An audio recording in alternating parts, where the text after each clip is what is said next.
Hello everyone, আজকে কোনো blog দেব না। আজকে টাইটেল আর থাম্বনেল দেখে তোমরা বুঝে গেছো আজকে কি ভিডিও হবে। তো আমি টিয়া রনি টিয়া ব্লগসের একটি নতুন ব্লগে তোমাদের সবাইকে অনেক অনেক স্বাগত। বেশ কিছুদিন আগে ফ্লিপকার্ট থেকে একটা হেনা অর্ডার করেছিলাম, তো রিভিউ দেখে নিয়ে নিলাম। সবাই বেশ না ভালোই বলেছে, খারাপ কেউ বলেনি, তাই ভাবলাম ইউজ করে দেখাই যাক। খুব এক্সাইটেড আমি এই হেনাটা ইউজ করার জন্য। আর হ্যাঁ, এটা কিন্তু কোনো পেইড প্রমোশন ভিডিও না, নিজের টাকা থেকেই নেওয়া। তো হেনাটার নাম হচ্ছে নেহা প্রাচী মেহেন্দি।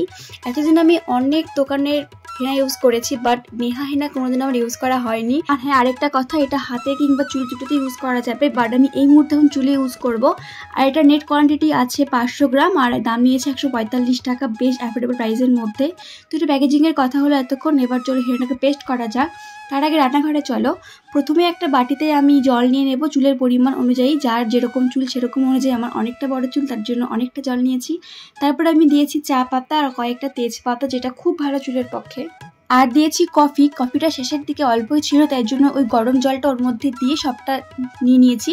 আর দিয়েছি লং, যেটা চুলের পক্ষে খুবই ভালো। তোমরা যদি আমার হেয়ার কেয়ার ভিডিও কিংবা হেয়ার টোনার কিংবা চুলের যত্ন আমি কীভাবে নিই সবটা যদি জানতে চাও, প্লিজ কমেন্টসে জানিও, আমি সেটার বিষয়ে একটা ব্লগ আপলোড করব। তো এই লিকারটা আমি এখন ভালো করে 10 মিনিট ফুটিয়ে নেব। আর এরপরে দুটো বাটিতে নিয়ে ভালো করে ঠান্ডা করে নেব, কারণ গরম থাকলে সেটা তো পেস্ট করা যাবে না, এটা ঠান্ডা করে নিতে হবে। তাই ফ্যান চালিয়ে দুটো বাটিতে করে নিয়ে আমি এভাবে ঠান্ডা করছিলাম কিছুক্ষণ ধরে, অনেকক্ষণ ধরে। তো অবশেষে অনেকক্ষণ ঠান্ডা করার পর ঠান্ডা হয়েছে। তো এখন আমি হেনাটা পেস্ট করব। আর হেনাটা দেখছো কতটা ন্যাচারাল পিওর গ্রিন কালারের। আর পেস্ট করলে তো পিওর হেনা পাতা, যেটা বাটলে যেমনটা হয় না, ওরকমই দেখতে লাগছিল, খালি সবুজ কত। এতদিন না আমি অনেক দোকানে হেনা ইউজ করেছি, কোনোটা কালচে ভাব, কোনোটা লালচে ভাব, বাট এতটা পিওর সবুজ আমি কোনোদিনও হেনা দেখিনি বা ইউজ করিনি। আমি বলছি না এটা খারাপ বা ওটা ভালো, আর আমি একদম জেনুইন রিভিউ তোমাদের সঙ্গে শেয়ার করব, তাই আমি এটা বললাম। তো এটা আমি ইউজ করলে তারপরে বুঝতে পারবো কতটা ভালো বা কতটা খারাপ। তারপরে ওই হেনা পেস্টটার মধ্যে কিছুটা পরিমাণ সরষার তেল দিয়ে ভালো করে আমি মিক্স করে ঢাকা দিয়ে রেখে দেবো সারা রাত্রির জন্য।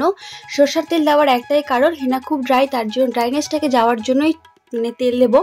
আর চুলে কালারটা খুব সুন্দর আসে। তারপরে আমি চুলে অনেকটা পরিমাণে অলিভ অয়েল স্ক্যাল্প আর চুলগুলোর মধ্যে দিয়ে দেবো, যাতে ড্রাইনেসটা না থাকে, ভালো করে হেনাটা ভালো করে কাজ দেয়। তার জন্য আমি অনেক হেয়ার এক্সপার্টের কাছে দেখেছি বা শুনেছি যে হেনা করার আগে যদি তেল দেওয়া হয় খুব ভালো হয়। তারপরে চলে আসলাম পরের দিন সকালে, ফটাফট ব্রাশ করে কোনো মতে বসে পড়েছি হেনা করতে। আর হেনা করতে আমার খুব ভালো লাগে, খুব এক্সাইটেড আমি তার জন্য। আর এটা যেহেতু নতুন হেনা, মানে নেহা হেনা আমি কোনোদিন ইউজ করিনি, ফার্স্ট টাইম, জন্য বেশি আরও এক্সাইটেড। আর এত বড় চুলে না একার পক্ষে হেনা করাটা ভীষণভাবে টাফ আর কষ্টের হয়ে যায়, বুঝতেই পারছো, একা একাই আছি। তো ভালো করে প্রথমে চুলটাকে ভালো করে আঁচড়ে নিলাম, ভাগে ভাগ করে নিলাম। তারপর অল্প অল্প করে চুলের পার্ট নিয়ে হেনাটাকে ভালো করে, মানে স্ক্যাল্প থেকে পুরো চুলের ডগা পর্যন্ত ভালো করে লাগিয়ে নিলাম। অল্প অল্প করতে করতে গোটা চুলটাকে ভালো করে লাগিয়ে ক্ল্যাচার দিয়ে আটকে দিলাম 3 ঘন্টার জন্য। তো আমি 3 ঘন্টা রাখবো ভালো করে। হেনা 1.5 থেকে 2 ঘন্টা রাখলেই হয়ে যায়, বাট আমি কালারটা ভালো আসার জন্য বেশিক্ষণ রাখবো। আমার খুব ভালো লাগে চুলের ওই ব্রাউনিশ কালারটা, তার জন্য। তো দেখা হচ্ছে 3 ঘন্টা পরে। আর তারপরে আমি 3 ঘন্টা পরে তোমাদের সামনে চলে আসলাম। ভালো করে ওয়াশ করে নিয়ে চুলের মধ্যে একটু পরিমাণ সিরাম ইউজ করলাম। আমি সিরামটা সবসময় চুলে ইউজ করি, কারণ যাতে চুলটা আঁচড়ানোর সময় কোনো চুলটা ছিঁড়ে না আসে, ব্রেকেজ প্রবলেম না হয়। আর চুলের কালারটা কত সুন্দর এসছে সেটা শেয়ার করার জন্য আমি বাইরে চলে এলাম, দেখানোর জন্য কতটা সুন্দর এসছে। পুরো হাতটা আমার না লাল হয়ে গেছে। আর যে সময় আমি ভিডিওটা করেছিলাম সেই সময় বিকেল হয়ে গেছিলো স্নান করতে করতে, তার জন্য হয়তো অতটা বোঝা যাচ্ছে না। আমি কোনো আরেকটা ভিডিওতে তোমাদের সঙ্গে শেয়ার করে দেবো কালারটা, বাট দারুণ এসছে, খুবই সুন্দর এসছে।